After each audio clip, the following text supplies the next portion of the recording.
Westwood One presents America at Night. Here's your host, McGraw Milhaven.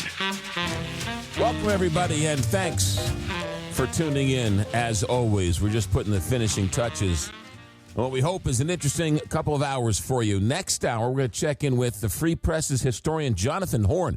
He's been joining the show the last couple of weeks. He's got a great column talking about the American Revolution, and history is anything but boring when Jonathan Horn is spinning some tales. So we'll check in with him.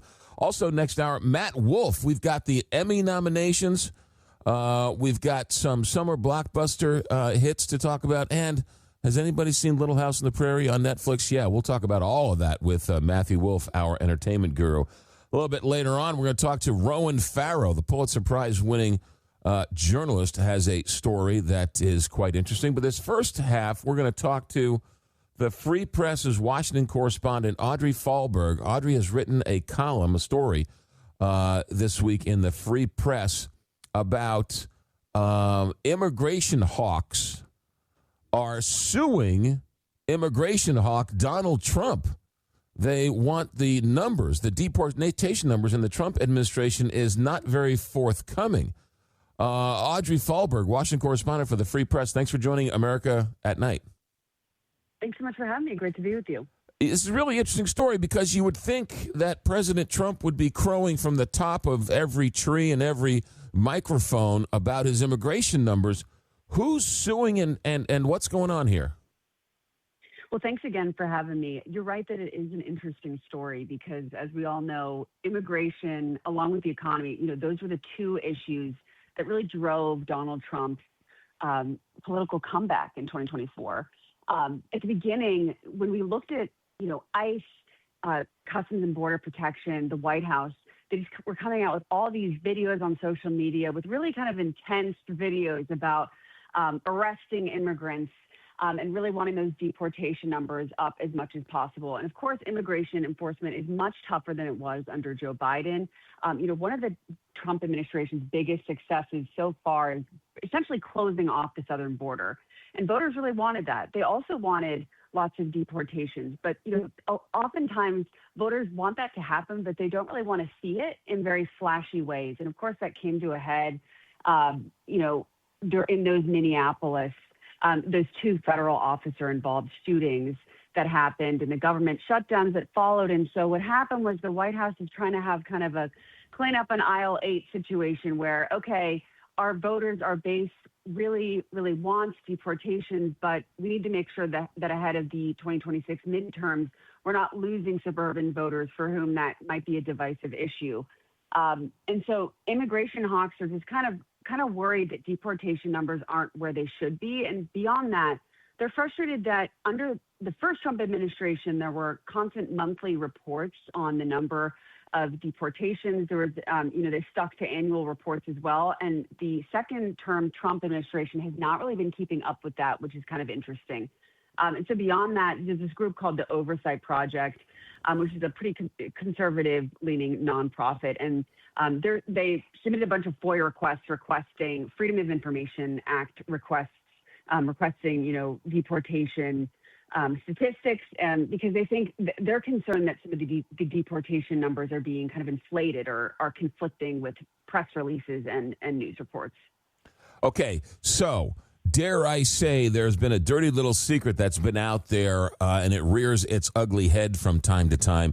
And they often show that during President Obama's term, he deported more people than President Trump. Could it be that Obama deported more, and so the Trump administration doesn't want to release their numbers because they're afraid they're behind Obama? So, well, obviously there are some immigration hawks who believe that those numbers were inflated under Obama. But you're right, Obama did deport a lot of immigrants, and progressives don't let him forget that these days. But you're right, immigration hawks are concerned that one of the reasons why they don't want to publish those numbers is there's this problem where they don't want to lose suburban voters who, again, are maybe kind of uneasy about seeing those deportations actually happen, those liberal raids that are really flashy flashy raids in liberal cities. The administration was doing that under Kristi Noem's tenure. She's no longer around. But again, remember, she's long gone. there's a new guy in town, Mark Wayne Mullen, former Oklahoma senator, and his job when he was confirmed back in the spring, his assignment was to essentially make the Department of Homeland Security not be in the headlines every single day. Just do the work, but try to not make things so dramatic as they were under scandal-plagued Kristi Noem. So that's been kind of an interesting tension where bringing down the drama is good. Immigration hawks agree with that, but from their perspective, they want to make sure that they're getting as many deportations as possible. Why is the what is the Trump administration saying about not releasing these numbers? Well, of course, when I reached out for comment, they said that the administration is the most transparent administration in history. That's a line you get a lot when you're reaching out to the Trump administration's press folks. But their counter is that they've responded to many Freedom of Information Act requests, and essentially the takeaway being they haven't really gotten around to that one. But, journalists and special interest groups do sue for, amid FOIA requests. Pretty often that's a common thing to do, but it is pretty notable that a group this conservative is doing that. But another thing to consider is there is quite a bit of change going on within the administration. Remember, we're, again, approaching the midterm point. We've had quite a few cabinet secretaries go. Like I said, Mark Wayne Mullen is still pretty new on the job, doesn't really have much immigration experience, and he's trying to do a better job than his predecessor, Kristi Noem, in delegating to border czar Tom Homan, the head, and then also the head of Customs and Border Protection. And then there's also a new ICE director nominee. So he's kind of an inexperienced guy. He worked on the detail of Mark Wayne Mullen. He's from Oklahoma, but again, doesn't have much immigration experience. So people who really, for whom that is their biggest issue, are a little bit worried that Trump is getting soft on the issue. And, it's kind of interesting from their perspective. Trump, again, pretty much almost exclusively campaigned on that issue in 2024. And from their perspective, it's frustrating that he's so focused on other things like the Iran war, for example. Our guest was a former political reporter for the National Review. She is now a Washington correspondent for the Free Press. Audrey Fahlberg has out with a new article in the Free Press. Immigration hawks are suing the Trump's Department of Homeland Security for transparency on deportation numbers. Audrey, I find it interesting that the administration wants to tone down the rhetoric.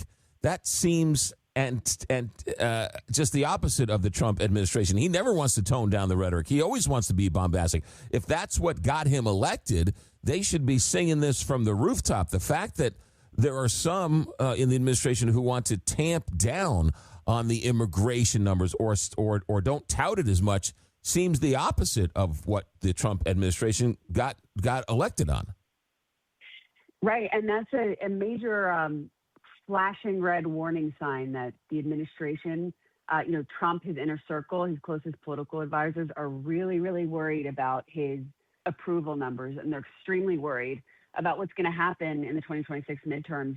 They've long been saying, practically even before he got elected, that if he were elected to a second term, that the Democrats would try and impeach Donald Trump again. They're convinced that even if they don't flip the Senate, if they flip the House, that they will try to haul members of Trump's family and just Republicans before Congress to make them testify and kind of make people close to the president and the president himself go through a lot of lawfare like he did during his first term and on the 2024 campaign trail. So that's a big concern for them. And one really interesting moment that infuriated immigration hawks earlier this year was at this House Republican lawmaker retreat, former White House Deputy Chief of Staff James Blair, who has since left the White House, now advising the midterm strategy, told Republican lawmakers to avoid the term mass deportations while campaigning and instead try to use the term,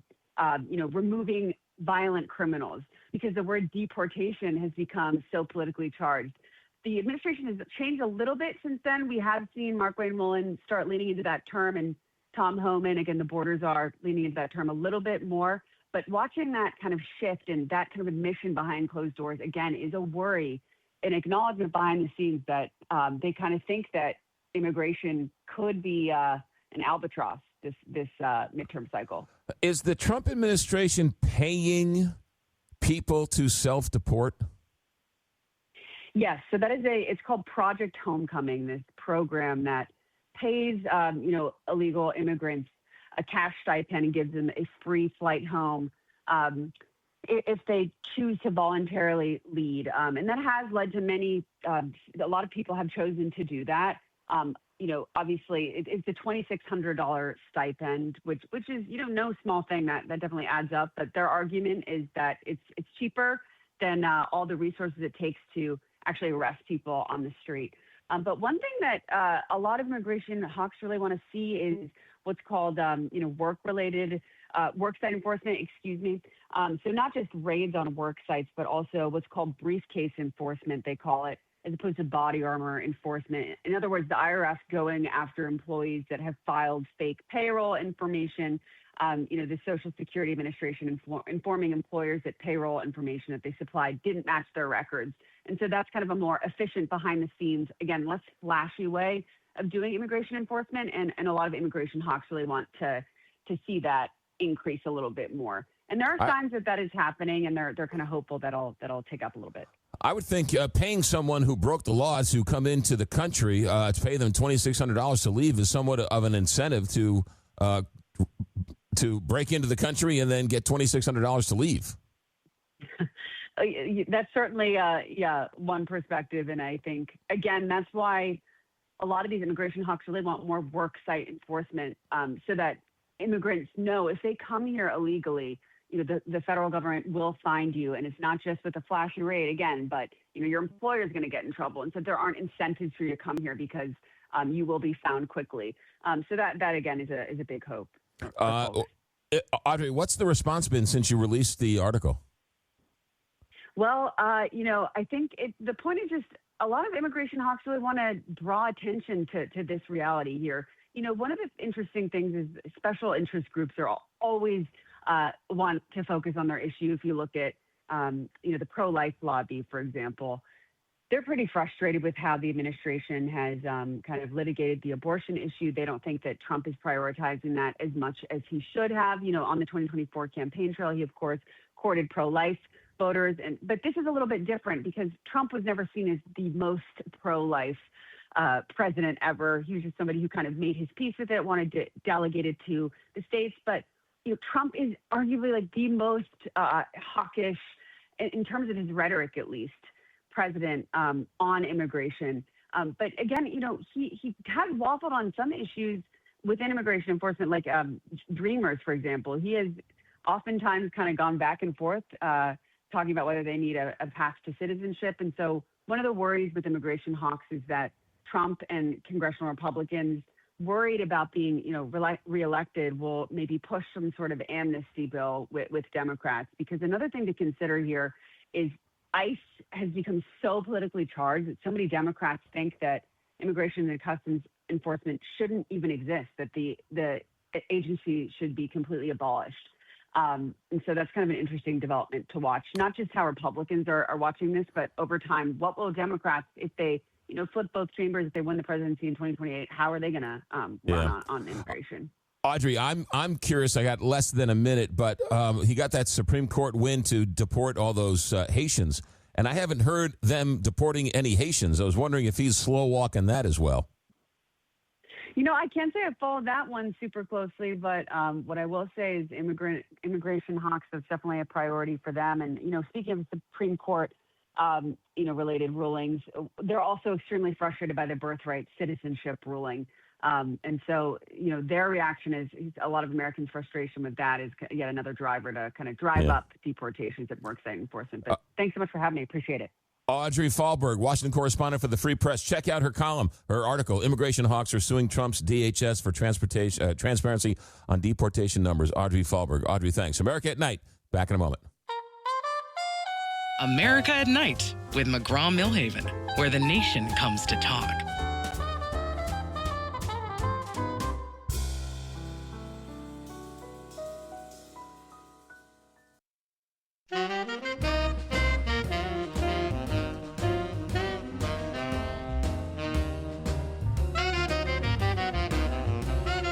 This is America at Night with McGraw Milhaven. Hey, thanks for joining us. It's been a fun week, crazy week, fast week, too. I don't know really where the week went, but coming up next, we are going to be checking in with Ronan Farrow.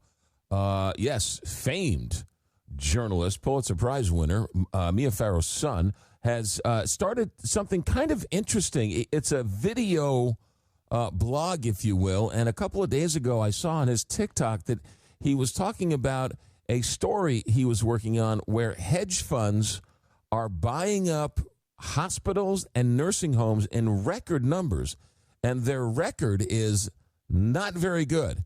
Cutting staff, cutting resources, and generally, care has gone down.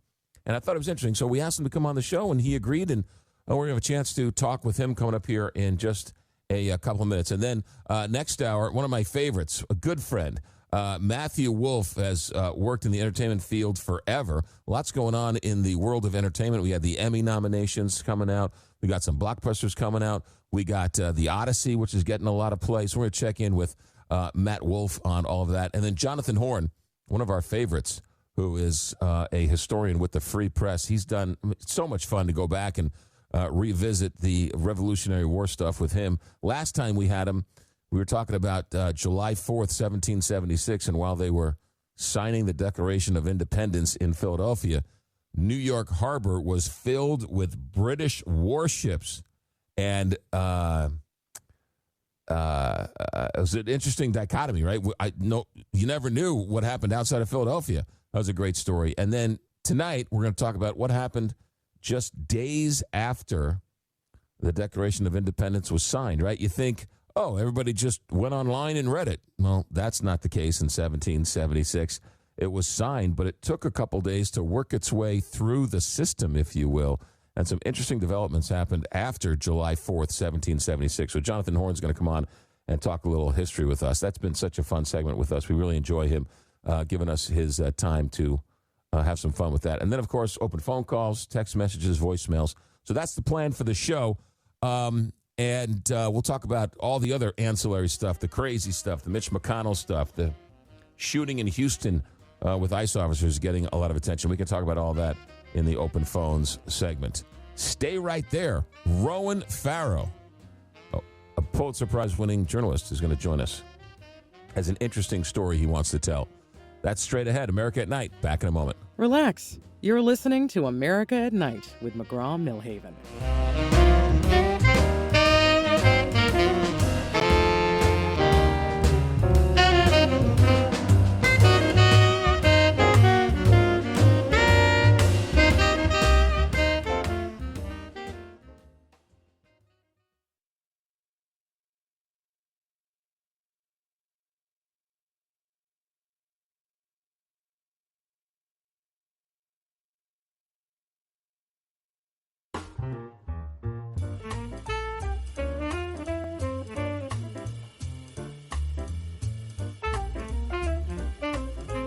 Join the nightly conversation, America at Night, with McGraw Milhaven.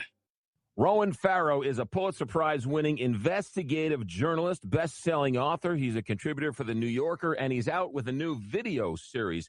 He is old school, shoe leather reporting. Ronan Farrow, welcome to America at Night. Thanks for joining us. Hey, it's great to be here. So I saw your post on TikTok, and it was an interesting conversation and an interesting reporting.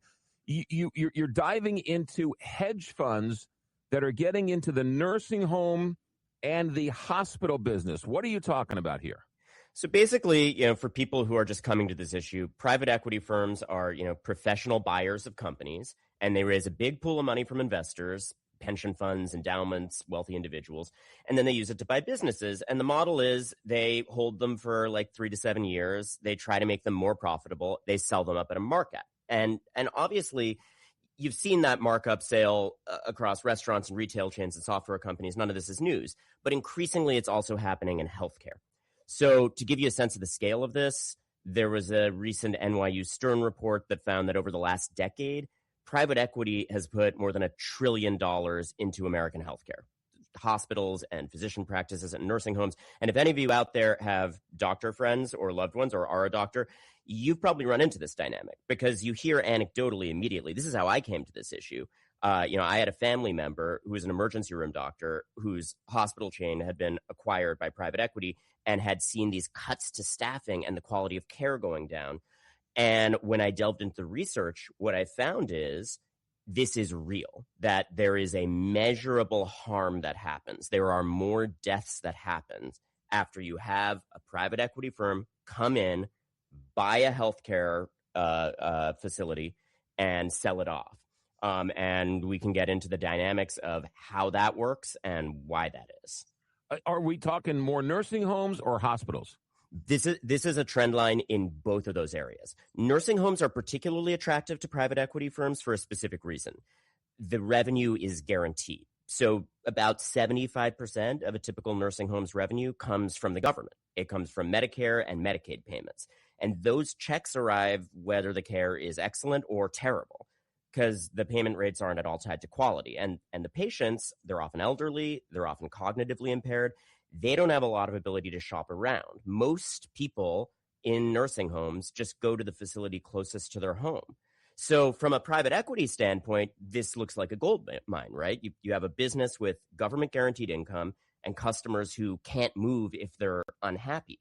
And there is now a body of academic research looking at thousands of examples of these transactions where these are bought off and, basically kind of they're sold for parts. So there's a clear consequence, and now we're seeing evidence of it. Okay, so are all hospitals suspect and nursing homes? A lot of them are nonprofit. Are they safe from a hedge fund coming in? I mean, nonprofit is one answer, but the reality is we live in a country where that is not the norm. And you're seeing this for-profit posture, and you're seeing a lack of regulation about how the deals go. The basic way that this works is that private equity firms use leveraged buyouts. So the firm puts down a small slice of its own money, right? Sometimes this is like a fifth of it. And the rest of the money comes from debt. They're borrowing it.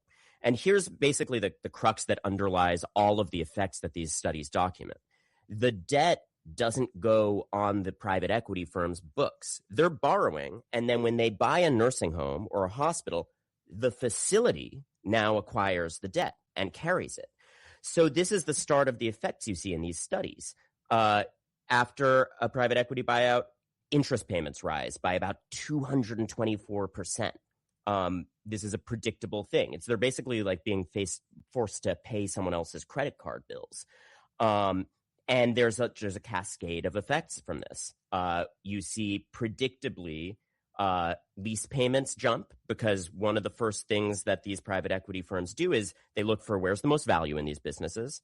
And typically nursing homes and hospitals, their biggest assets are their property. So you get these acquisitions, you get the debt put on the facility, and then in a lot of these cases, you very rapidly have the actual building sold out from under the facility. And then the actual operators of the healthcare business, they're paying rent on what used to be their own building.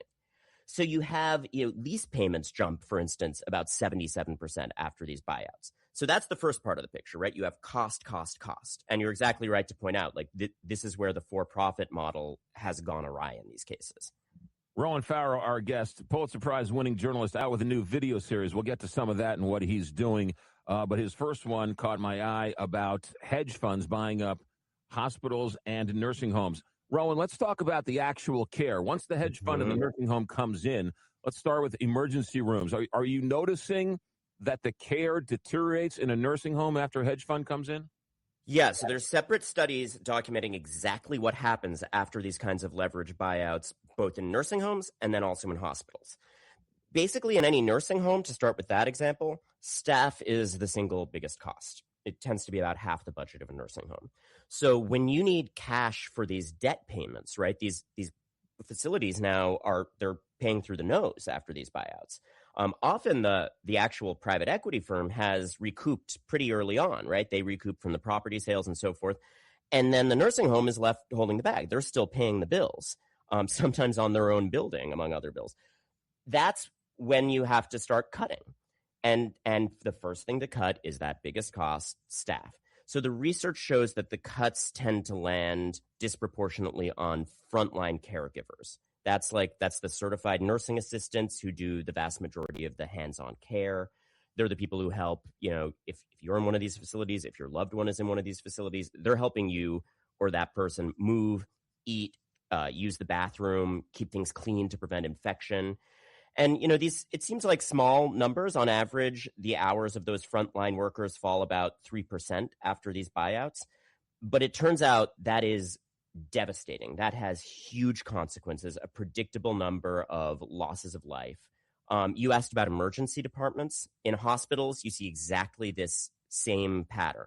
Emergency department salary spending falls on average 18%, and ICU salary spending about 16% in the years following one of these buyouts. And these are areas where the staffing is the most important determinant of care quality. So this isn't just, paperwork. It's not just numbers.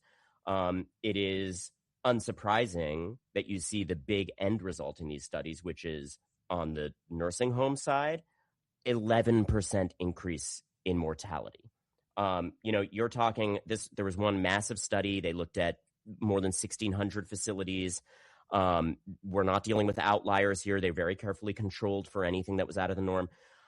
They found that over a 12-year study period, that added up to 22,500 additional deaths because of these buyouts. So this has real consequences. Where are the regulators with all of this? Where do they come in? That's the question. This is why I'm glad we're having this conversation about policy. It's not that every private equity owner is a villain. And there are some patients who are more sophisticated, have more money, can shop around, who are not going to be as affected by this. But that 11% increase in mortality rate, that hits hardest among the most vulnerable people who don't have the choice. And so this is a true example where regulation could help. And you know what another proof point for that is if you look at the effects of this, there's an interesting outlier.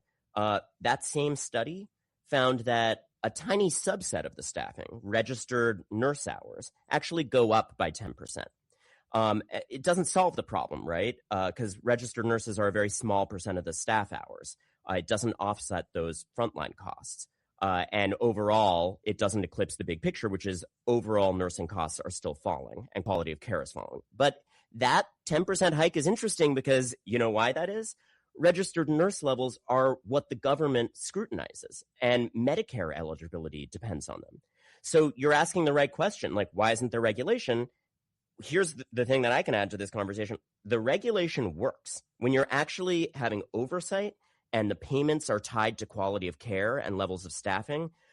These firms, they have to keep the staff and they have to keep the quality of care. Unfortunately, that's not happening in most of the areas that determine whether people live or die in these facilities. It's interesting when we talk about health care and the Affordable Care Act, and it's right, it's been a topic of conversation of the last 20 years. People often talk to market-driven strategies to bring down health care costs. Well, if you wanted to use market-driven strategies, that's hedge funds coming in, and it doesn't really seem like the market's doing good or doing well by health care. Well, there need to be guardrails, these studies also surface potential solutions. So people are dying. This is a policy problem.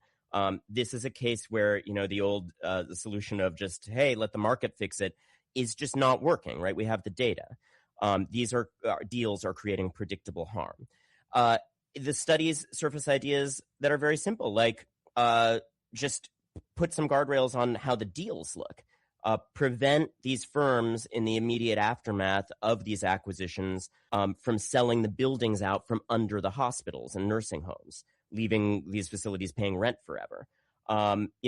Make the hospitals borrow money to pay the owners a bonus. That should be outlawed. That could be something that's subject to regulation. There can just be limits in how much debt they can pile on a facility where there are life and death stakes. There are limitations of that kind with respect to mortgage payments and banks. So there are models for this that could work. And we're just not seeing those put in place. We're not in an environment politically where people are asking for that and where politicians are responding to that.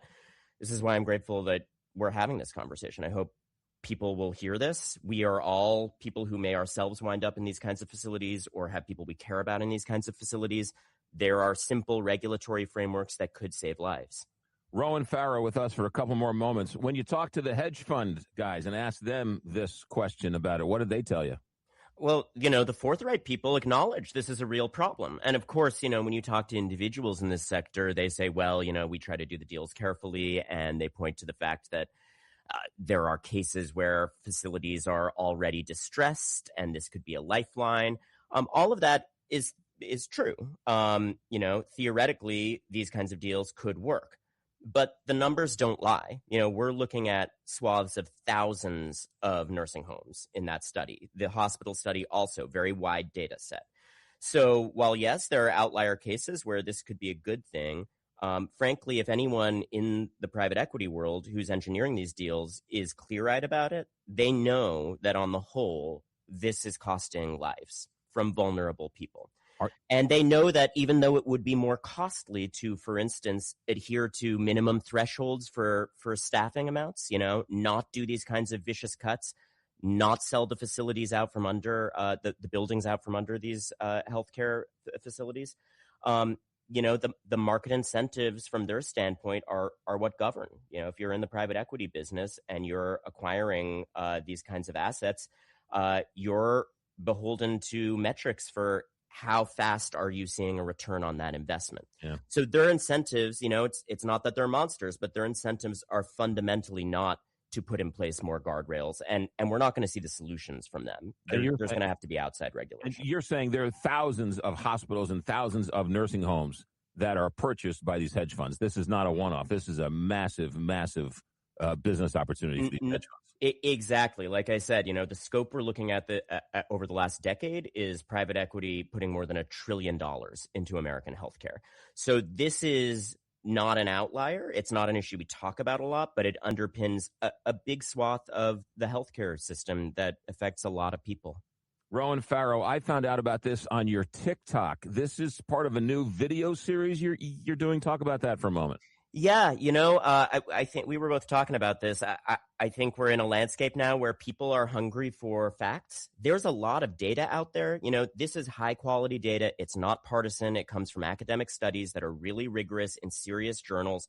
But there's not a lot of mechanisms to get that information to the public. I've worked for a long time as an investigative journalist. Not everyone is going to read a 16,000-word New Yorker piece. So I'm starting more, direct to the public. We do a video about every week, looking at an issue that affects people's lives in an apolitical way that is about the facts and giving people context for the facts. So check out my Reels, my TikTok. We're also going to put up longer form versions of this on Substack soon. And I really appreciate how people are responding to getting information like this. And I hope we can all kind of join arms and start a conversation about the important issues at stake. With this one that you posted on your TikTok, what's been the reaction since you posted it 24 hours ago, 48 hours ago? Well, so many people have experiences with this directly. A lot of doctors reaching out saying, yeah, I've seen this firsthand. The actual healthcare providers tend to be agonized about this. Like I said, you don't have to move far in the world to find a doctor who is distressed about this trend line. A lot of people talking about family members who have had terrible experiences at facilities that have gone through this shape of transaction. And a lot of people expressing gratitude for researchers. I want to point that out too. As an investigative reporter, I'm often digging in and surfacing facts, and I'm always really grateful for any platform that gives me the resources and any audience that cares to look at the facts that I surface. This is a case where a lot of serious academics, economists mostly, healthcare researchers, looked at the underlying patterns, did a lot of rigorous work. So I just want to also flag the importance of funding research. An informed society can make better decisions, and we can protect people better through that. New video reports from his TikTok as well as Substack in the future. Ronan Farrow, Pulitzer Prize-winning investigative reporter. Thanks for checking in, Ronan. You're always welcome here. We'll talk to you down the road. Hey, thanks for what you do. You got it. America at Night. Back in a moment. America at Night with McGraw Milhaven.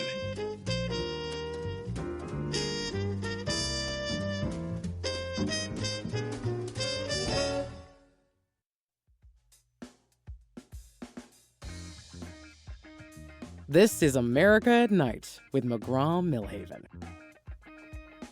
All right, so for those who joined the show last night, there was a bit of a controversy late in the third hour. We got a call from, I believe the gentleman's name was Scott in Washington, who was not happy with me because I have put in the penalty box a caller named Scott. And so he was called me quite a number of names. Not every name in the book, mind you, but quite a number of names. And so we decided to put this to a vote of the to the audience. And very simply, the question is this: should I lift the ban on Scott? And if you think I should, text me, 1-844-2-McGraw, 1-844-262-4729. Text me, should I? Do you feel for Scott? Should I let Scott out of the penalty box? Should I allow Scott to call back in? I temporarily banded him. I double secret probationed him because he was a one-trick pony. He only called, and he was apoplectic over the news of the day, and I needed him to, for his own mental health, I wanted him to go and smell the roses and talk about other things, but he wouldn't and he couldn't, so I had to pull the plug on him. But the audience was not happy with me. So you can text. The number is everything. Phone calls, text messages, and voicemails. If you want, we got a lot of voicemails last night on Scott. We'll play that in hour number 3. But we're keeping the phones open. We're keeping the polling open. No mail-in balloting. But you certainly can voice your opinion at 1-844-2-McGraw, 1-844-262-4729. I guess the question is, should I allow Scott back on the show? A lot of support for Scott out there. No real support for me. Stay right there. Tom DeLac is our executive director. Our engineer tonight is Richard Good. I'm McGraw Milhaven. This is America at Night on Westwood One.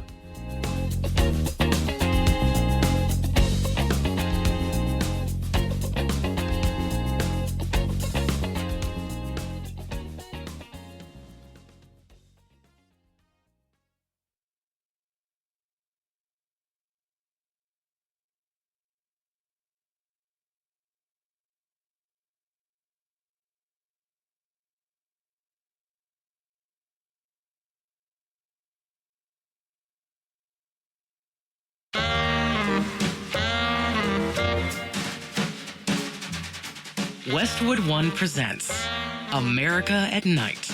Here's your host, McGraw Milhaven. Ladies and gentlemen, it's a Friday night.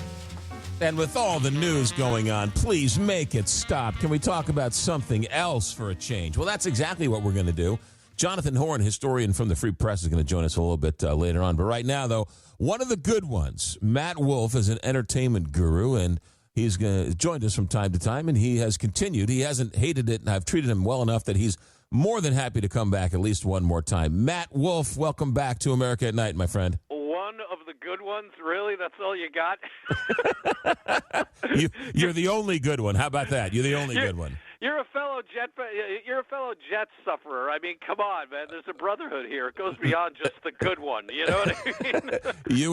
you and me, we suffer in silence together. That is a fact. You ain't kidding. All right. You're starting off the show with really sad news tonight about Randy Mantooth. Yeah, I have to tell you, and this is the thing. When I first saw this come over the wires and everything here, Randolph Mantooth, of course, from a lot of us of a certain vintage, we all remember him as Johnny Gage from Emergency, the popular NBC show from back in the day. That, I mean, you could point to this show as one of the first more realistic sort of like firefighter, paramedic, type shows, and it actually paved the way for a lot of things that we saw on later shows like ER in the 90s. And then, of course, you want to maybe trace some of that DNA back for The Pit.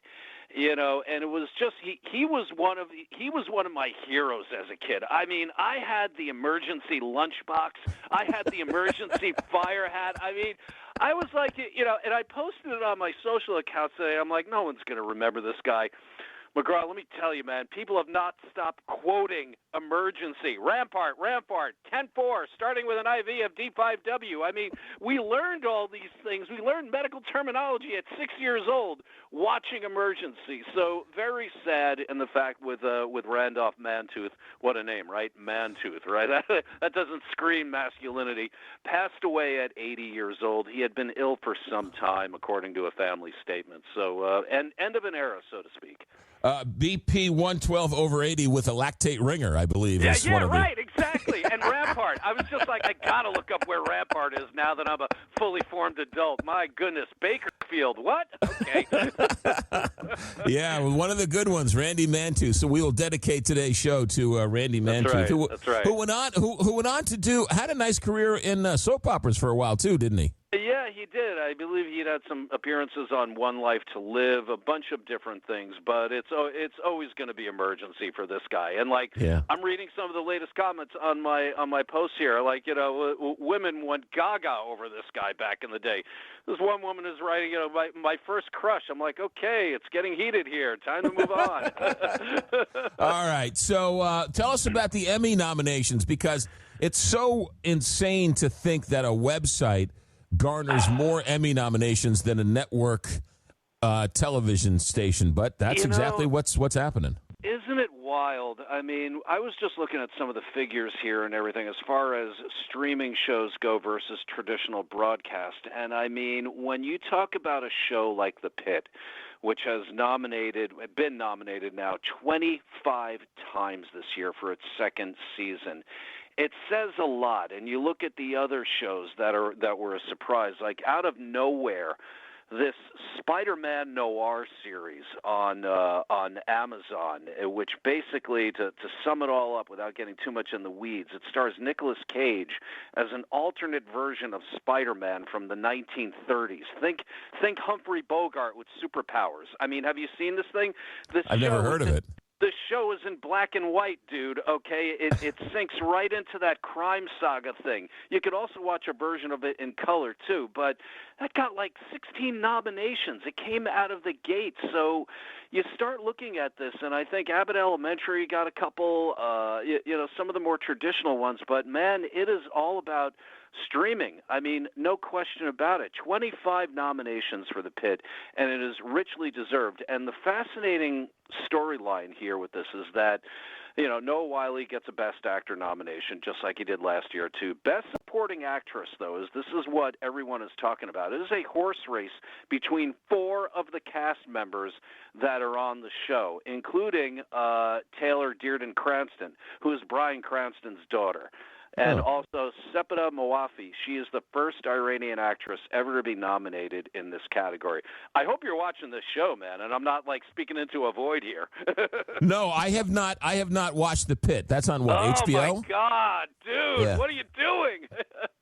You're killing me. It is the best show on television right now. And then we have some of the other ones coming out of the gate too, like Apple TV's Pluribus, Margot's Got Money Troubles, Widow's Bay, which is wickedly cool. This show. This is one of my favorite shows to stream this summer, and we'll get to that in a little bit. Hacks with Gene Smart got 24 nods, but some of the bigger snubs. No Jeremy Allen White for The Bear. And Paul Anthony Kelly from Love Story, which you're a big fan of. I remember you turned me on to that show. Yeah. Also didn't get nominated, okay? Wow. Sarah Pidgeon got nominated for her role as Carolyn Bessette over on that, but nothing for him. So, yes, it is fascinating, but this is where we are right now. And you and I have talked about this for a long time. It's not that broadcast shows aren't going anywhere or really losing their relevance, but right now it is streaming. I mean, you remember 7 years ago, 8 years ago, we kind of laughed at Netflix and said, look at that little tiny streamer web series thing. And now what have you got? You have streaming wars and all these companies competing for prestige like this. It's so interesting that The Pit wouldn't work on network television. It only works on HBO. That's just sort of hard to comprehend.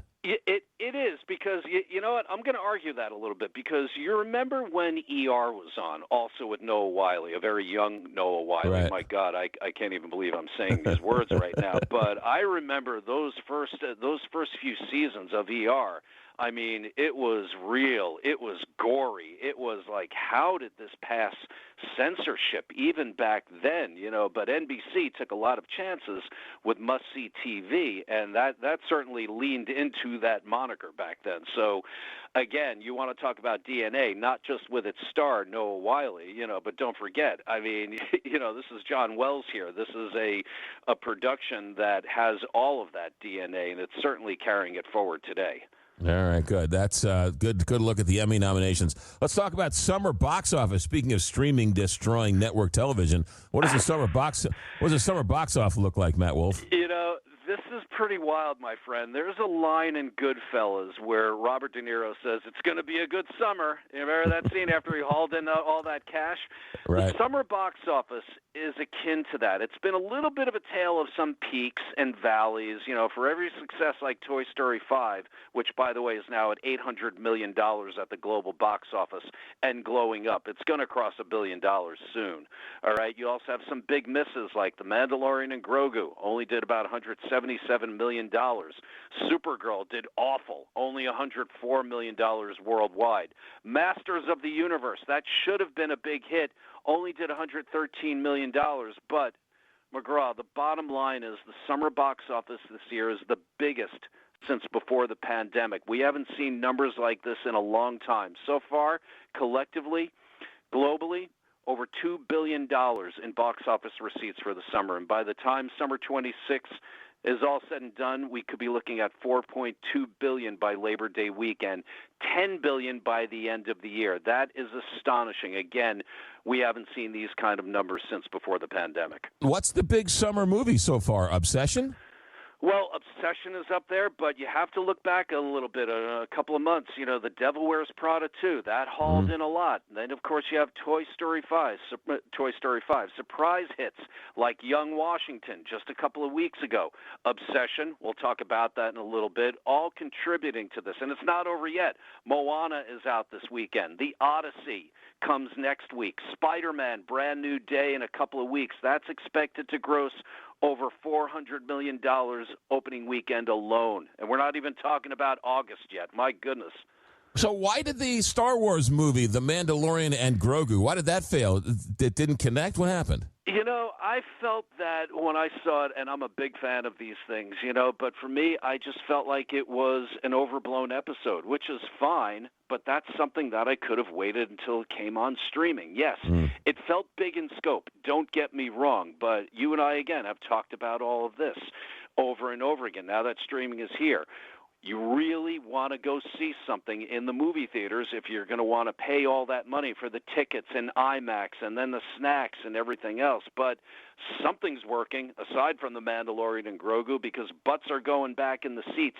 And I love it when I go up to the Home Depot 5 minutes away from my house next to the multiplex, which I can remember having weeds growing in the parking lot after the pandemic. Yeah. And now there are cars there, and I love seeing that. So theater owners, you can betcha they're doing cartwheels this summer, my friend. I agree. I've gotten out of the habit of going to the movies, but every time I go to the movies, I love it, and I walk out and I say, why don't I do this more? I enjoy going to the movies. I enjoy sitting there with some popcorn and the previews and the nice big plush seats and watching a movie. Right. And, you talked about Obsession before, and I think this is one of the most fascinating things about this summer and how a movie like Obsession, a little indie horror film that was made by a first-time filmmaker. His name is Curry Barker. This thing had a budget of $750,000. It grossed over $400 million in the U.S. alone.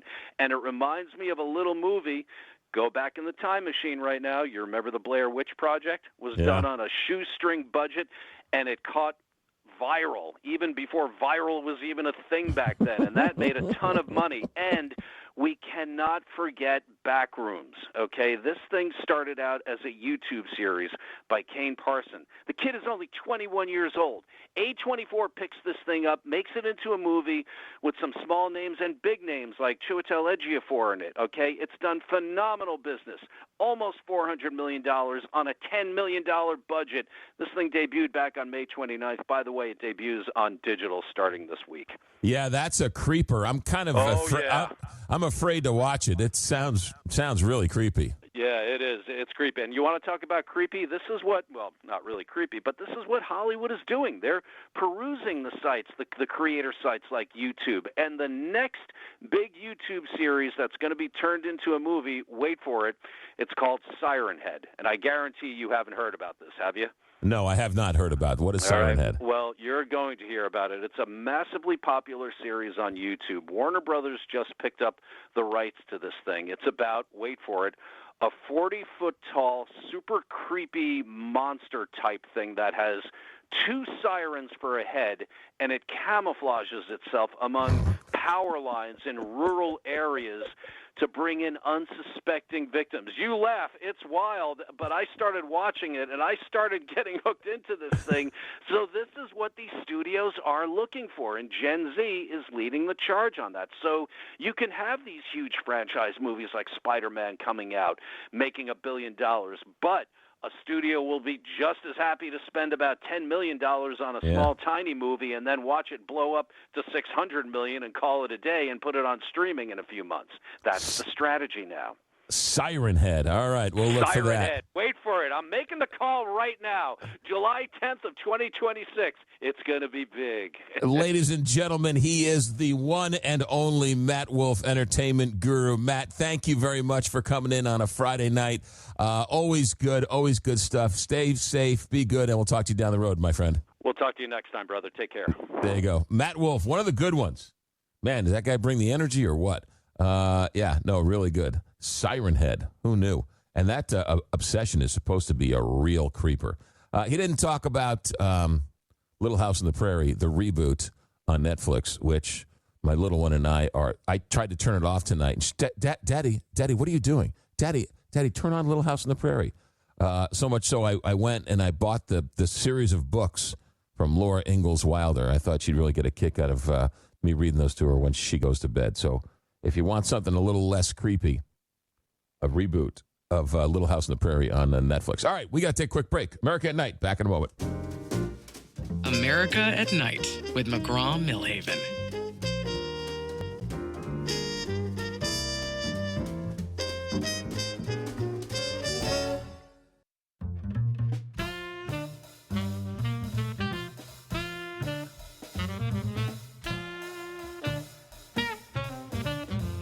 Relax. You're listening to America at Night with McGraw Milhaven. All right. Coming up in just a couple minutes, we're going to check in with Jonathan Horn, who is a historian. Wrote a wonderful book. We first discovered this guy early on when the show first started. He wrote a book called The Fate of the Generals, the story of MacArthur and Jonathan Wainwright, fellow general, and the battles between the two of them and everything else. And just loved the book and it was a great interview. And he's a historian, and he writes a column for the Free Press. And so we started asking him to come on the show, and we had so much fun. We kept on asking him, and he never really turned us down. So we kept on asking him. His column is ending in the Free Press, which is a shame. But I talked to him earlier this week, and we'll figure out a way to get him back on the show because he's such a great historian and such a great writer and comes up with such great historical nuggets. We're going to talk to him about the days after the signing of the Declaration of Independence. What happened on July 8th, 9th, and 10th of 1776? So we're going to do that here in just a minute. Remember, there is ask. I'm asking the audience. We've banned Scott from the show. That ban's too harsh of a word. I put him in timeout, if you will. He's sitting on the stairs, not allowed to call the show. And then I kind of put him in timeout with the voicemails. And then I kind of put him timeout with the text messages. But it was for his own good. He needed to expand his horizons. I felt he was holding on too tight.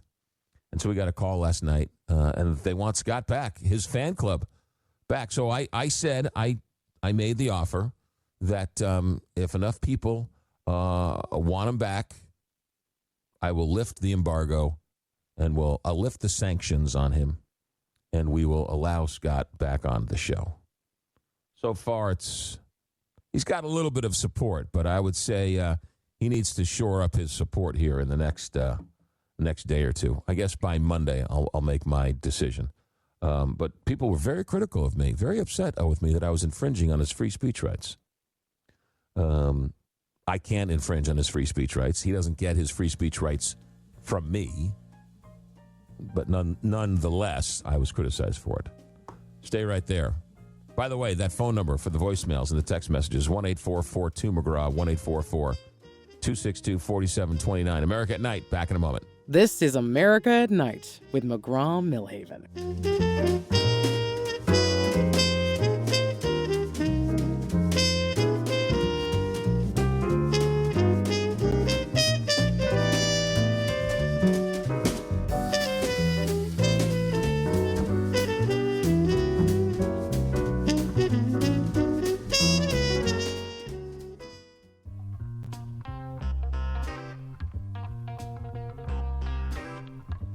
You're listening to America at Night with McGraw Milhaven. Our next guest was a former White House presidential speechwriter. He's written a number of books, including his last one, which is must read. It came out last year, called The Fate of the Generals MacArthur, Wainwright, and the Epic Battle for the Philippines. And he's also a historian and writes for the Free Press. Jonathan Horn, welcome back to America at Night. Thanks so much for having me. When last we left you, it was July 4th, 1776, and while the Founding Fathers were signing the Declaration of Independence, New York was besieged with British ships in the harbor, and George Washington was in New York dealing with that while they were signing the Declaration of Independence. Your latest article in the Free Press talks about what happened the next couple of days, and unfortunately, people couldn't go to their TikTok and read the Declaration of Independence, and Google hadn't posted it yet. How long did it take for the Declaration of Independence to sort of work its way through the colonies? That's the exact right question to ask, because back then, unlike today, you couldn't just check your phone and say, oh, look, Congress adopted the Declaration of Independence for declaring independence from Great Britain. It took time. There was a process. The Declaration of Independence had to be printed by a printer named John Dunlap in Philadelphia. Then copies had to be sent off by writers. And news couldn't move any faster than a rider on horseback. That was the fastest way to spread news back then. So people found out about the Declaration in a variety of ways. Some people heard it read out loud in town squares, and other people saw it in their newspapers. George Washington doesn't really get the Declaration of Independence known to his soldiers until July 9th, 1776. How many people at the time could actually read the Declaration of Independence? That's a great question. And literacy was, it's not exactly what it is today, but the colonies were very literate people, but there was also a culture of reading things out loud. People would gather in taverns and listen to somebody read it out loud. Even, you and I talked about the famous pamphlet Common Sense by Thomas Paine. And even with a pamphlet like that, people would hear it read out loud. And so you would have a multiplier effect. It wasn't just how many copies were produced, it was how many people would hear one copy read out loud. And in that way, even if you couldn't read, you would hear the text and learn about it. What was the reaction? Was it instant? Was there rioting in the streets? Were people, clamoring for it? Were they screaming and yelling from the rafters? What was the reaction from the colonies once they read it or heard it? Well, one particular instance, which we know very well, is what happened in New York. George Washington ordered all the brigades of his army to form in New York and to have the Declaration read out loud to them in what George Washington said should be a very audible voice. And so I think you can imagine this is somebody with a good radio voice like you reading this out loud to the troops, and they hear it. They are hearing this text for the very first time. It gets to the end where the delegates in Philadelphia have pledged their lives, their fortunes, and their sacred honor. This is a big sentence to end on. And of course, the troops in New York have done no less. They've also pledged their lives, their fortunes, and their sacred honor, even more, because their lives are literally going to be on the line. And they hear this line and they just break out into great huzzas and cheers and roars of approval. And very quickly, they basically lose all order. They mix in with civilian groups, and the revelry in New York almost gives way to riot. Really? So, I mean, it was so well received that there was chaos in the streets, if you will. Yeah, well, of course, the George Washington's troops, not everyone in the colonies would have received word of the Declaration of Independence well, but right. Certainly George Washington's troops would have, because they already, in a sense, the case of making the George III, the King of Britain, was a tyrant was an easy one to make to a soldier in New York watching British ships sent by the king sail into New York Harbor. So these were people who were primed and ready to hear the case for why King George was a tyrant and why America should declare independence. So what do? They hear this announcement. They head to Bowling Green in New York, where there's a great equestrian statue of George III. And equestrian statues back then were very rare. This is, I think, it may have even been the only equestrian statue in the colonies at the time. And they jump over an iron fence that's actually still in Bowling Green today. If you go there in New York City, you'll see this fence is still there. Doesn't do a good job keeping people out, though. On the night of July 9th, 1776, they go in, they throw ropes around this gigantic equestrian statue of George III, and they pull it down. And then the mob sets about cutting George III, the statue of George III, to pieces. And this is a lead statue with gold leaf, and the gold leaf, of course, is valuable, so people make off with that. But what are you going to do with the lead? Well, you're fighting a war. You're going to melt it down into bullets. And ultimately, the statue ends up yielding about 40,000 bullets. So they used the George III statue to make bullets to fire on the British troops. That is exactly what they do. They cut it up into pieces, and it's the women of Litchfield, Connecticut, who will melt the lead. This is about a 4-ton statue. This is a big, heavy statue, or 2-ton statue, rather. It's about 4,000 pounds. This is a heavy statue, and they'll melt it down, and they'll mold it into bullets, which will be used on the British. That's hilarious. In your article in the Free Press, you say that there's still remnants of this George III statue around today. What's that story? Well, there's not much left of the statue. The head was actually rescued by one of the king's loyal subjects and was sent back to England. It lost its nose, but he sent it back to England as a reminder of how rebellious the colonies had become, so people in England could see what the situation was like. That head itself has gone missing. We don't know where that's gone.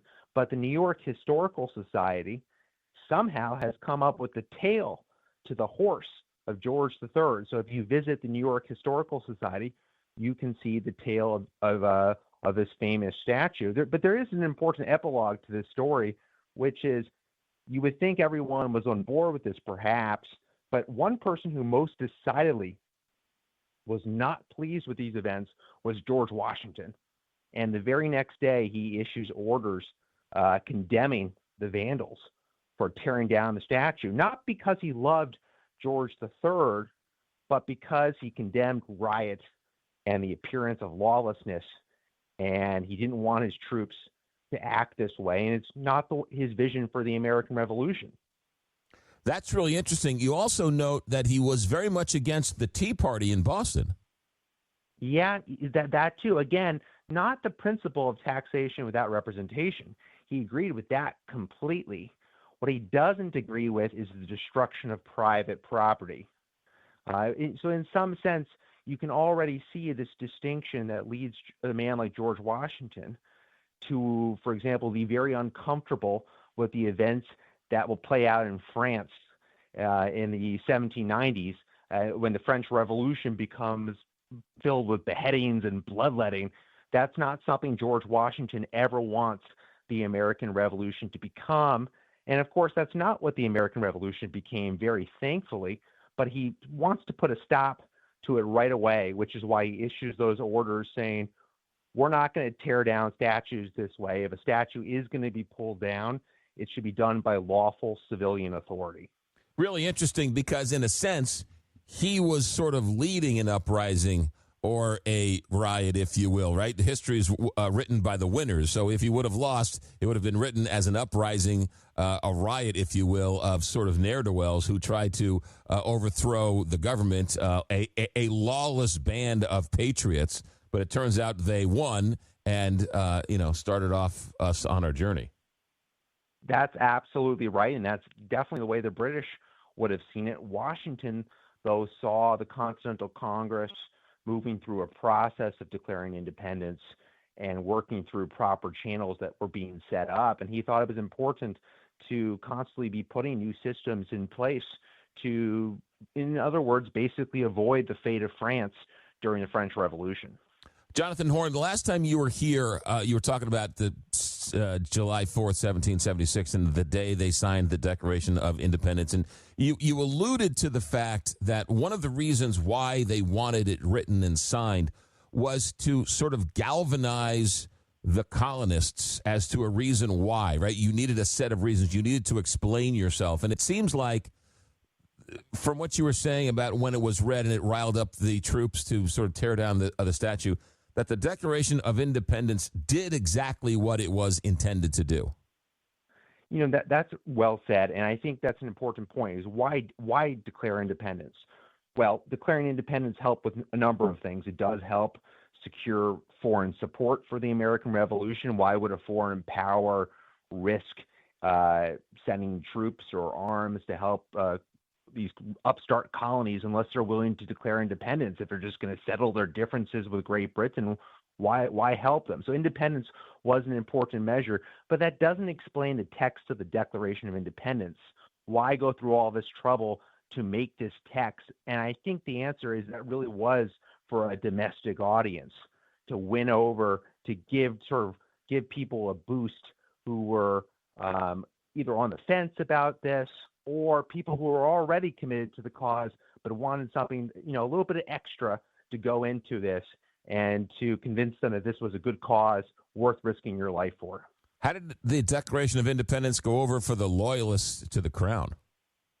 That's funny, and we do know that a copy did get what was sent back to England by Admiral Howe, who was leading the great naval force that the British had sent across the ocean. This is the largest armada ever sent to the New World by a European power. This was going to be about 30,000 troops. This is just a gigantic number of troops for a European power at this time to send across the Atlantic Ocean. But it does work its way back to King George. And as far as I know, I don't think he ever comments on the exact text, though he must have seen something of it. And it really does attack, and we forget this, the text of the Declaration really does attack George III in highly personal terms. It calls him a tyrant and says he's not fit to lead a free people. This is a very personal attack on the king. Yeah. Where is Bowling Green in New York City? It's it's not too far from the bottom of the island. What's interesting is if you go there, you can still see this fence, this iron fence. It's called the oldest fence in New York City, and it really did fail to do its job on July 9th, 1776, because it had been put up to keep this statue safe. And of course, it's very easily scaled, and the statue is very easily toppled on that night. So there's a fence around a plinth, and there's no statue on the plinth? The pedestal itself has been put to other uses too, I understand. Okay. All right. Yeah. That's pretty amazing that you can go to Bowling Green in Lower Manhattan and see a fence from 1776. It's worth it just to go and see the fence. Oh, absolutely. Yes. And it's called, I can't prove this beyond doubt, but it is, I am told, the oldest fence in New York City. The last time, a couple of times I was in New York City, I drove up or took the subway up to Harlem to the old Polo Grounds to look at the staircase that the New York Giants built to bring the people who are watching the game from Coogan's Bluff down to the Polo Grounds. So if I can go make a trip to look at a staircase, I can go make a trip to look at a fence. Go ahead. Yeah, no. No, I was going to say I love sports history too. So there you go. Yeah. All right, Jonathan Horn, your column is ending on the Free Press to the chagrin of many of us. You're going to keep doing something, and next time you got something to write about, we'd love to have you back on. Do you have any book ideas you're working on? What are you working on privately? One thing that I love about history is there's no shortage of ideas, and one thing I hope that the 250th anniversary of the Declaration of Independence reminds all Americans is that we have this wonderfully rich history, and there are so many stories. And just because we're past the 250th anniversary of the Declaration of Independence, it doesn't mean there aren't a lot more milestones to celebrate in American history. Yeah, no, and we look forward to you documenting it and talking about it. And Jonathan Horn, thank you for your spending some time with us with the book and the column, and we look forward to where you land next and what you're doing. You're always welcome here, Jonathan Horn. Thanks for checking in, as always. Thanks so much for having me. You got it. Jonathan Horn, former speechwriter, White House speechwriter. He's written a wonderful, wonderful book called The Fate of the Generals. It's up on, you can get it at Amazon, bookstores, everywhere else. He's written a couple of books. He wrote a book about Robert E. Lee, and this one, his latest one, The Fate of the Generals. And, of course, his column at the Free Press, Jonathan Horn, great historian, great nuggets of information. And, who would have thought what happens after July 4th, 1776? And, an angry mob of patriots went and destroyed the statue of King George in Bowling Green, Manhattan. So there you go. Good stuff.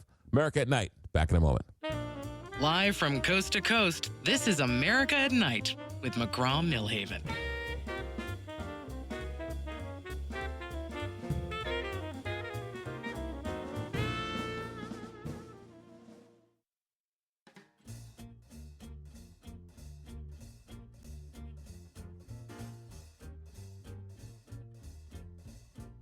You're listening to America at Night with McGraw Milhaven. All right, I got just enough time to tell this story. It was the story a couple years ago. I'd always wanted to go and see where the Polo Grounds were in New York City. And I found years and years ago that back in the olden days, back when the Polo Grounds was still around, I think it was torn down in the 60s, but they had this Coogan's Bluff where they would stand and they would look down into the Polo Grounds and watch the baseball games. And then the New York Giants baseball team decided that they were going to build these steps, and they built these sort of iron steps to take the patrons down to the field to give them an opportunity to come in and buy tickets as opposed to standing on Coogan's Bluff. Well, New York Giants leave, they go to San Francisco, and they tear down the Polo Grounds, and Coogan's Bluff grows up, and they sort of engulf these stairs. And maybe in the early 90s, early 2000s, somebody rediscovers these stairs. And Major League Baseball, the NFL football, put some money in to sort of refurbish the stairs. And so I always wanted to go and see the stairs and look out at Coogan's Bluff and sort of imagine what the Polo Grounds were. So I took my niece up there. We took the subway up to Harlem to go see the Polo Grounds and had a grand old time. And then after that, we went to this Mexican restaurant right across the street, right down the street, whatever. Could have been the best Mexican meal I ever had. And then we had to get back down, and we were running late on time, so we hired an Uber and got in an Uber and then drove back down to wherever we were going for the night. And on the way home from the Uber ride, I thought to myself, if my grandmother were alive and I told her that I took my sister's daughter to Harlem and then got into a stranger's car and drove home, I was like, wow, times really have changed. I took the subway up to Harlem, had a grand time. It was wonderful. Had the best Mexican meal I ever had and got into a stranger's car and drove home. You haven't been to Harlem in a while. It's a wonderful, wonderful place. It was really a lot of fun, that trip to the Polo Grounds. All right. Our executive director is Tom DeLack, filling in for Alex. Our engineer tonight is Richard Good. I'm McGraw Milhaven. Open phones next hour. This is America at Night on Westwood One.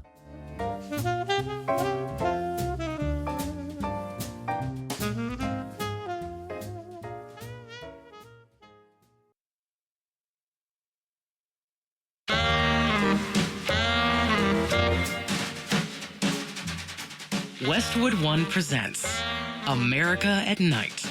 Here's your host, McGraw Milhaven.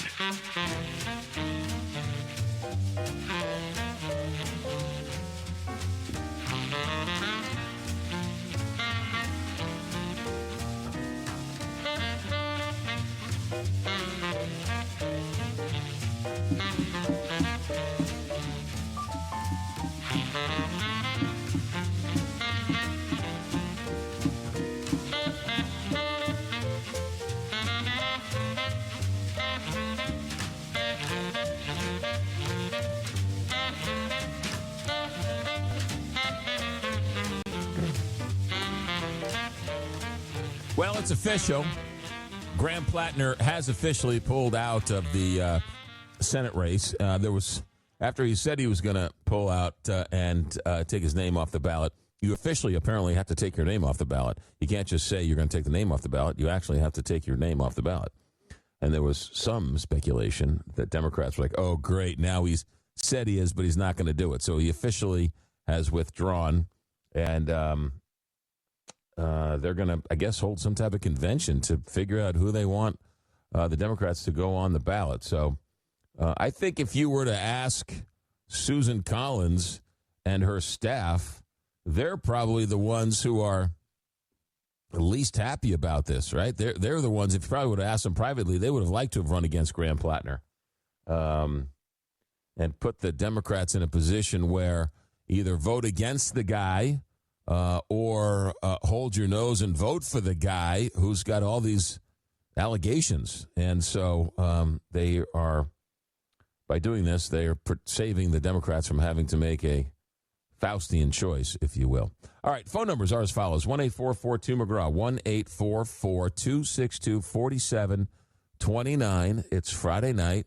What are you doing? What are you doing this weekend? What are you watching? What are you thinking? What are you talking about? As I've said in the past, we don't screen phone calls, never have, never will. We love first-time callers, even though I was chastised quite harshly last night for saying that, and yet still blocking Scott. So we're asking, we have a couple of voicemails tonight about defending Scott, wanting Scott back on the air. So we'll play some of that a little bit later on. Text line, though, is kind of interesting. We've got quite a number of texts. People are coming to either it's random people coming to Scott's defense, or Scott has called up relatives all around the country and has flooded our text line with closet supporters who are trying to get Scott reinstated. From Myrtle Beach, South Carolina, Karen writes in, I love your show, even though I don't agree with everything you say. She also then goes on to say, I, for one, let me see if I get this right here. She says, give Scott another chance. Karen from Myrtle Beach, who doesn't agree with everything I say, wants to give Scott another chance. That's interesting. I don't often give my opinion on things. I consider myself a bit of a nudge. I bring up inconvenient facts that people forget to make the show more interesting. But anyway, Karen, good stuff. Thanks for checking in. Scott checked in. He says U.S. ground troops are going to Lebanon. I don't think that's true. We might be sending advisors. I don't know if they're actually troops, but Scott is at least sneaking in through the text line. Let's see here. I mentioned I mentioned Karen in Myrtle Beach. Somebody from Illinois checks in. Somebody talked about Ted Cruz becoming Senate confirmed Supreme Court justice. Somebody in Illinois is not having it. Ted Cruz, the most hated man in the Senate, he would never get confirmed. Somebody else in Illinois checked in and said, ever notice that Ronan Farrow has an amazing resemblance to Frank Sinatra? Yeah, isn't that the rumor is that Mia Farrow and Frank Sinatra, that was I don't think he's ever confirmed it, but, leave the poor guy alone. Let him just live his life. He's a journalist, and he does great work. And so we had him on to talk about his work. Let his work, right, stand the test of time. Illinois checks in, lift the ban on Scott. Somebody from Missouri checks in, lift the ban on Scott. Somebody from Minnesota, the 612, texted in and said, the caller Rick was so good. I think he was talking about the guy last night who chastised me. I've been listening to talk radio since the 60s. That call was so entertaining and out there at the same time. The inflection reminded me of the John Wayne drunk address at the Naval Academy address at commencement. That's Brian from Minnesota. Yeah, I got a lot of people commenting on that. Hey, man, if you want to call up and read me the riot act, hey, I'll stand here and take it. That's, that's half the fun of the open phone segment. I do something you don't like. No, you have to use proper English, and I would prefer you not yelling at me, but you can certainly disagree. That's the fun of the show. That's why when I say I don't screen, never have, never will, I don't screen out the callers who have a bone to pick with me or call me out for saying something one night and saying something else the next night. Or that's part of the community we're building. That's the type of show I want to do. Look, I've got some of my best friends in the whole world disagree with me on all sorts of things. And we laugh about it, and we joke about it, and we kid each other, and we rib each other. But at the end of the day, right, I'd do anything for them. And somewhere along the way in this country, we got sideways in that we have to agree with everything somebody says, or I refuse to acknowledge their humanity. There are people that I disagree with that I like a heck of a lot more than there are people who I agree with. So, there's no rhyme or reason for any of that. So that's me. That's how I roll.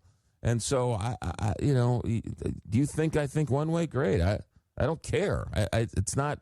I'm still going to judge you as Are you nice to your Are you nice to your grandma? Do you take care of your dog? Are you a good human being? Do you pay your taxes? Are you do you love your country? That's how I judge somebody. Are you nice to people? Do you try and make the world a better place? Are you a jerk? I don't care who you voted for if you're a jerk. So that's sort of the way I play. So anyway, 1-844-2-McGraw, 1-844-262-4729. Let's see here. Rusty in Chicago, Illinois checks in on the text line. The U.S. controls the F-35 no matter who owns them. If you don't think the Russians and the Chinese have diagrams for the F-35, then I'm going to sell you a bridge in Brooklyn. That was in reference to yesterday, President Trump saying that, President Trump put the ban on selling F-35s to Turkey, and then during the NATO summit said he's going to, and then on the way home he's like, maybe I changed my mind again. So, if you don't like what President Trump says, wait 5 minutes and he'll change his mind. BG from New York checks in. Restart bombarding until unconditional surrender. There's a sense that, I think everyone's sort of caught up to Donald Trump when he's bombastic and says things like we're going to blow him to smithereens, or we're going to blow him off the face of the earth, or it's clearly you don't have to be a foreign policy expert or be an analyst at the Rand Corporation to realize President Trump doesn't want to send in ground troops. And if we've figured that out, Iran has figured that out. And so that's why they're poking the bear. That's why they're being a thorn in his side, because they know he doesn't want to send in troops. And the only way to get that uranium and the only way to create regime change is to send in troops. And so President Trump keeps ratcheting up the rhetoric, but he keeps drawing that line in the sand and then keeps on backing off. So he's the ultimate in drawing the line in the sand and then not doing anything. So he's cried wolf so many times that he's turned himself into somewhat of a paper tiger because of it. So there you go. All right. Illinois, 618 checks in. I accidentally called a woman named Donna Karen, and it became a running joke because of all the names are confused, not Karen. Well, there is a Donna Karen. Isn't a Donna Karen like a women's clothing line or something? Scott from St. Louis checked in. Thank you, Rick. All right, we got that from last night. All right, so those are a sampling of some of the text lines from the last couple of hours. 1-844-2-McGraw, 1-844-262-4729. We got voicemails, more text messages, more phone calls. America at Night. Back in a moment. Join Join the conversation. Call 844-2-McGraw. America at Night with McGraw Milhaven.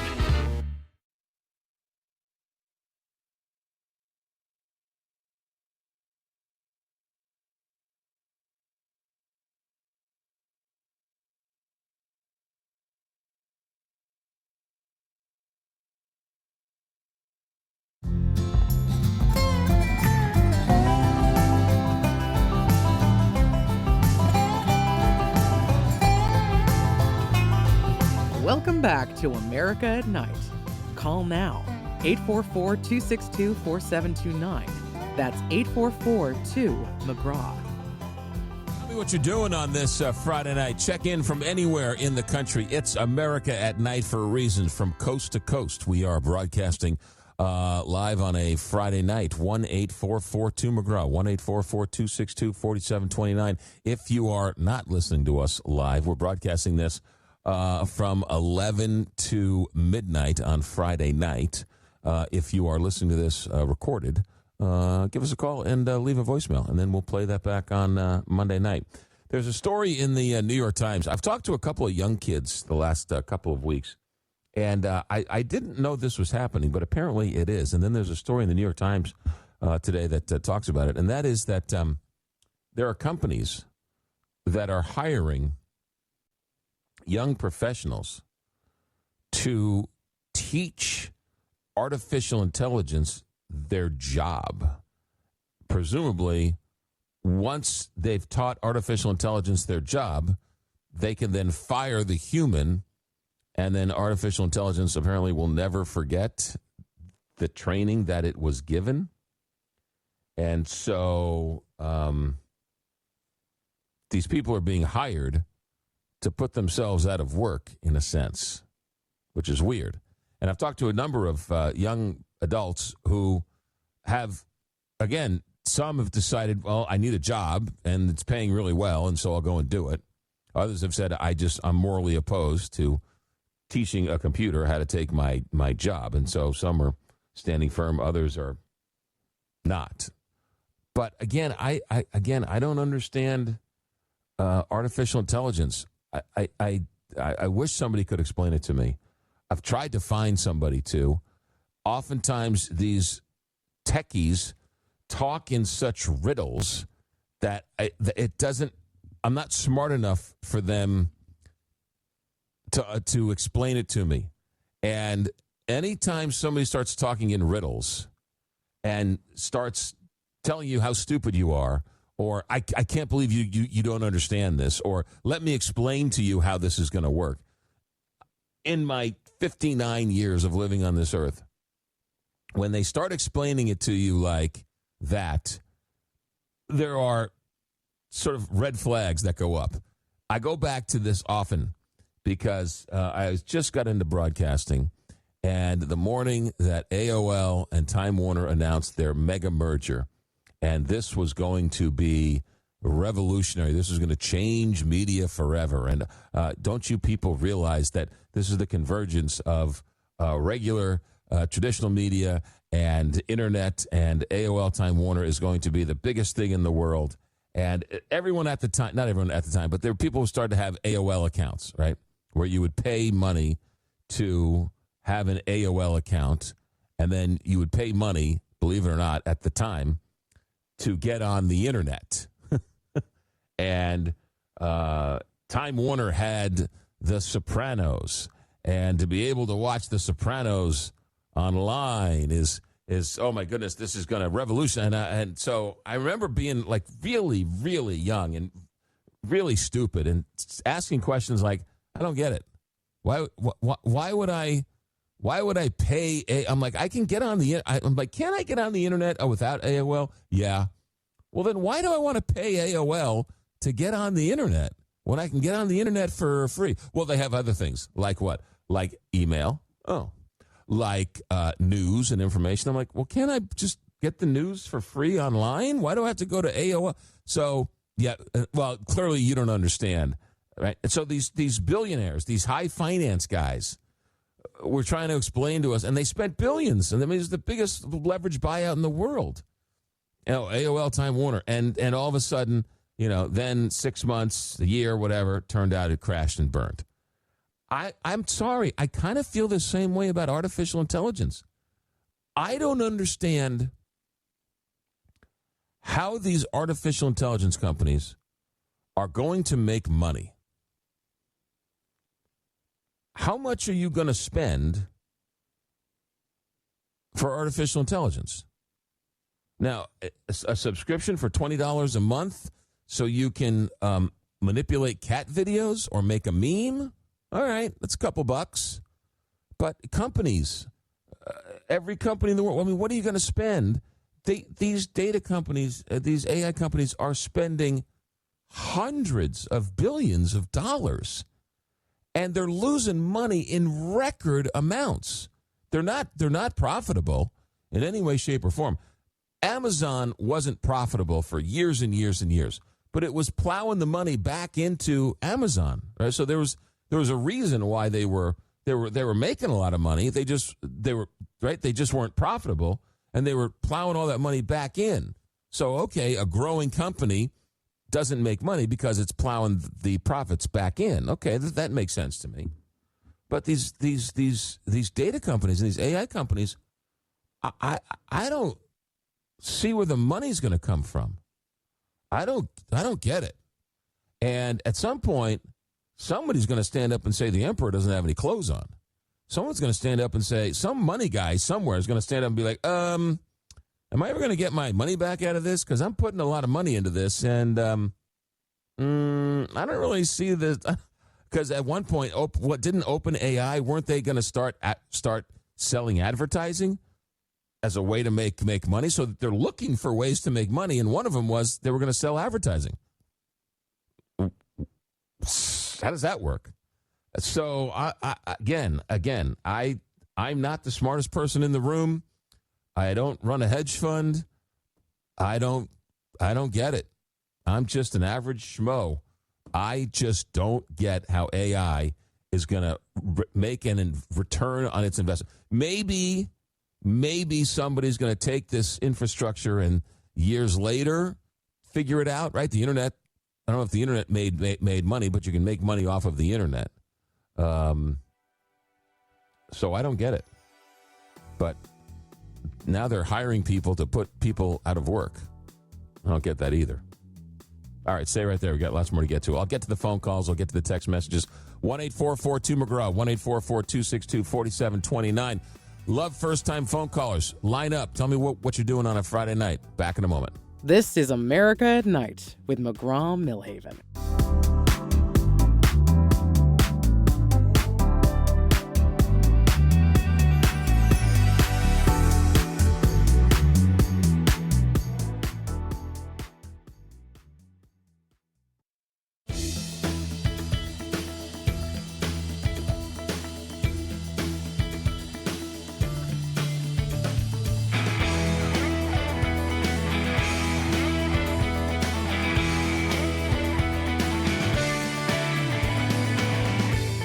Happening in your world.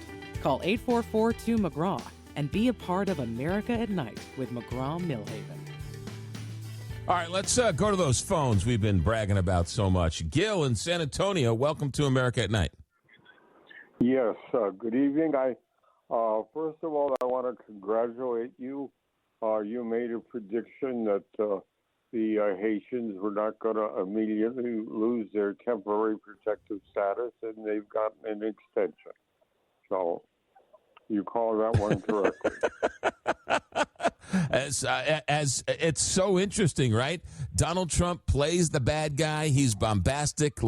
They're eating the dogs. They're eating the cats. The Supreme Court gives him now the right to kick him out of the country, and he doesn't kick him out of the country. So Donald Trump's a lot of things. He's a lot of talk, but that's not necessarily what he believes. Well, you got to remember he's a showman. We've watched him for years. Okay. Yes, he is. And he is Barnum and Bailey. There is no question about it. Okay, and something else you said. I spent a lot of time listening to the radio, and on NPR today, they were talking about the Little House on the Prairie, the reboot. Yes. And I think his name was David Martin Davey, something like that. He made the comment comparing Laura Ingalls Wilder character to the John Boy character of the Waltons, and you had done the same thing.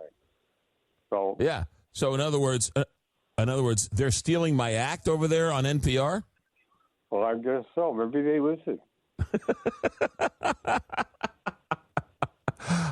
Have you seen the new reboot of Little House on the Prairie on Netflix? No, I don't do much streaming. I'm about 80, but the only service I get is the YouTube Premium to watch all the old movies. I like to watch old movies. Yeah, no, I'm an old movie buff myself. Gil, thanks for checking in. Good stuff. I appreciate it. That Little House on the Prairie, I was watching it again today. It is so good. Again, there are no aliens. There are no car chases. No one's getting locked in the basement. There is a little bit of, I hate to use this term. I won't use it. There's a little bit of, I don't want to say cultural, the plight of the Indians, the plight of the Native Americans.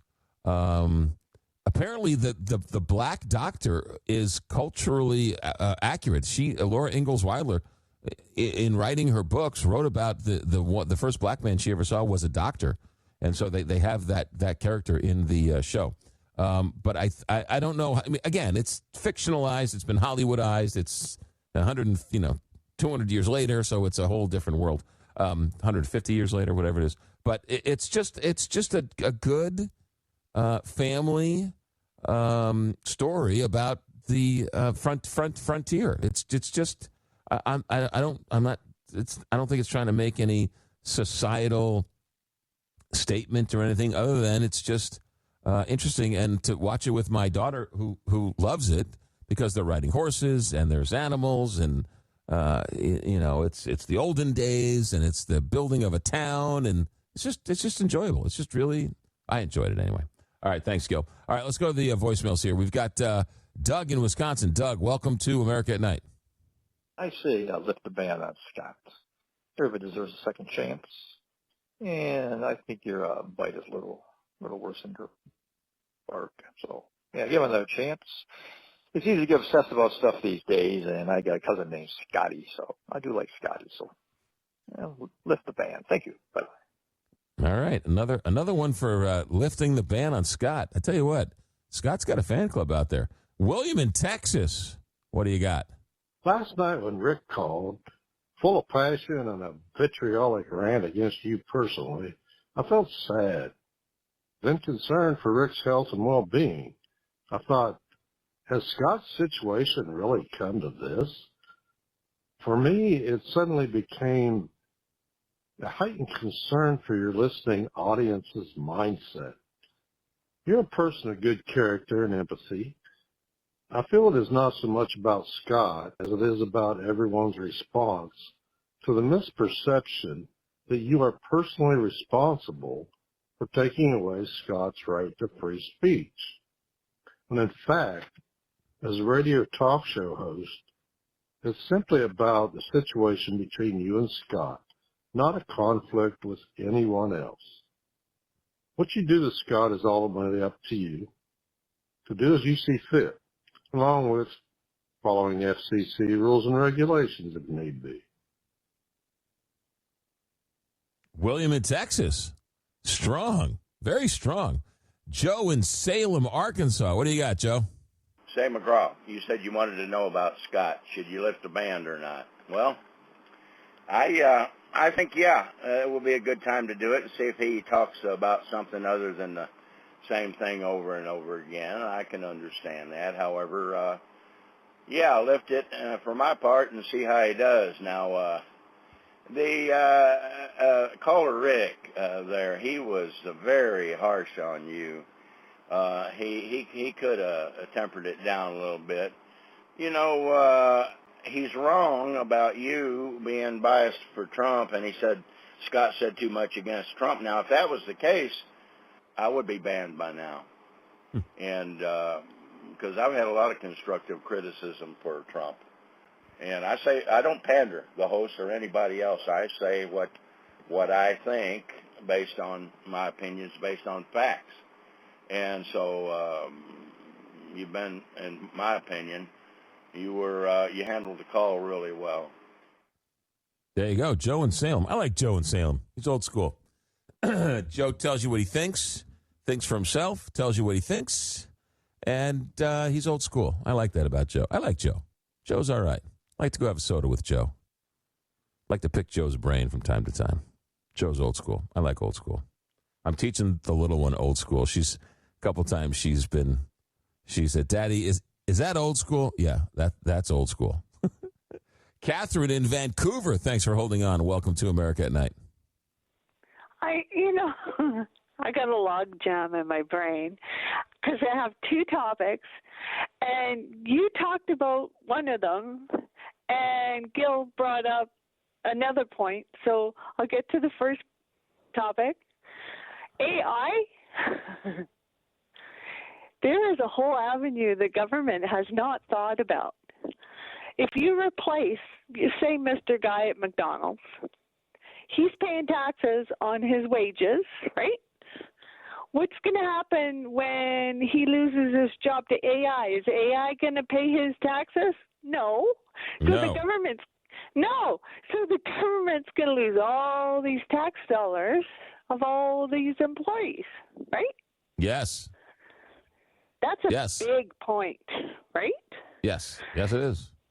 It is, and no one's talking about it, and I'm going, hello? Well, okay. I think a lot of people are talking about it in many different ways, whether they're talking about it as a data center or as what it's going to do for jobs or society or families or communities, or there's a lot of talk about it. The government's not saying, well, we won't get our tax dollars in, right? Oh, I don't. That's part of the conversation, but you're right. No, I don't think anyone's saying that specifically, but that's certainly part of the conversation. But your second point, Catherine, I don't want to take any more of your time. Okay, second point.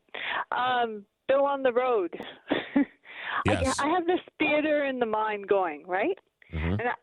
And I when I hear him speak, I always see this cartoon guy driving down the road, dirt road, in the hillbillies vehicle that they had parked out front of their house with all right. I see it with boxes of books and all the books falling over from the boxes because they're full. Mm-hmm. And then I see him driving with this tiny little bow tie, polka dots, like John Boy on the Waltons. He is a little cartoonish. I will give you that. Do you like the segment, Catherine?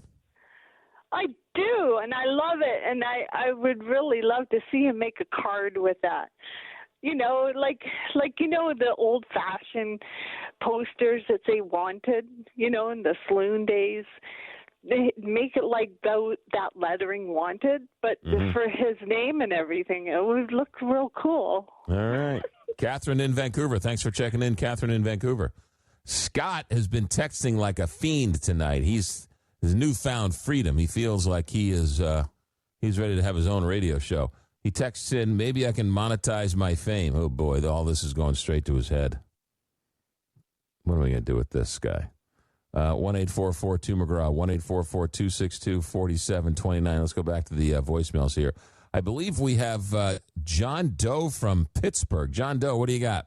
Hi, I want to tell you, I love your station. I'm actually from West Virginia, but I come up here to watch the Pirates baseball, enjoy the beautiful city and its beautiful people, and listen to good jazz. Thank you so much for everything you do. Joe. Sounds like he loves driving up to Pittsburgh. There you go. Pittsburgh is a beautiful town. There is no question about it. All right, let's try and sneak in here one more before we break. This is Jane Doe in Atlantic City. Jane, what do you got? Hi, I live in Brigantine outside of Atlantic City, and we were getting you from 9 to 12 on 1400 WOND, and now there's some guy in there that's just terrible, and everybody misses you. So I don't know how to get you back on the radio at night, because your show was absolutely the best I've seen and the best I've heard in such a long while, and really enjoyed it. So if you can get back on WOND 1400, it would be great. So I'll be listening for you, because the other guy really stinks. Thanks. Bye-bye. I don't know who the other guy is. Jane, I thank you, Jane. That is very sweet of you. Yeah, I don't. That's above my pay grade. I'm not. We've got people who sort of handle all that stuff. I got enough things on my plate. I can't be. That's the smarter people than me make those decisions. So I can't. I can't. I can't help you. But we are on a podcast, and so if you miss part of the show or you miss some of the show, you can certainly download the podcast where all fine podcasts are housed. And it's a good point, because we had Matt Wolfe on earlier, the entertainment guru, who, by the way, is fantastic. And we had people calling up and texting, hey, what was that movie he was talking about? What was that TV show he was talking about? What was that? And so you miss it, right? You're driving along, you think you're going to remember it, and then how many times do I say, what was the name of that movie I wanted to watch? Oftentimes I text myself or leave myself messages or text myself, leave myself a note in my phone so I can remember.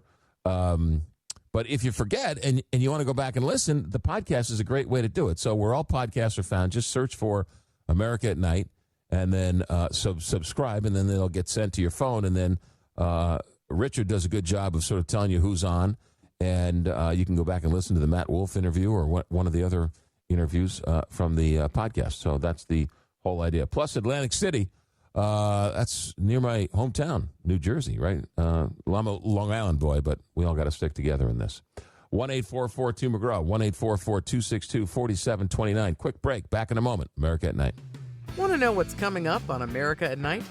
Text RUNDOWN to 844-262-4729. 844-2-McGraw for your daily show preview, delivered straight to your phone.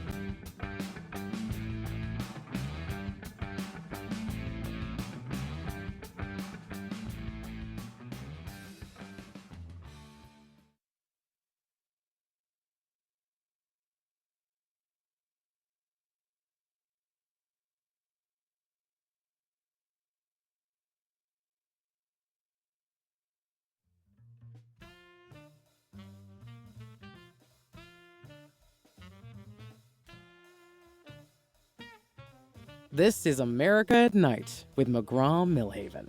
Hey, we got just enough time to check in with Sherry in Fredericksburg, Texas. Sherry, welcome to America at Night. Much, yes. First of all, I want to say that Harper and Row Publishers have a volume. I have it right here beside me. Have a volume of the Little House books, Harper and Row Publishers, printed in USA. And I bought these a long time ago. It's a wonderful read, to read to your children. 1, 2, 3, 4, 5, 6, 7, 8, 9. There's 9 books. And I just cherish these. And I like to read them from time to time because I'm a big fan, too, and I like the TV show a lot. Yeah. So you can buy the volumes, So. Yeah, I what are you saying? Harper Row? Is that what you're saying? Harper Row? Oh, let me turn it on the back. Harper and Row Publishers, Inc. Yeah, Harper and Row. Incorporated. Yeah. Printed in USA.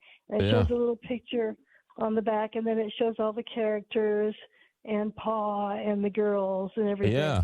Yeah, the complete set of Laura Ingalls Wilder's Little House books, and there's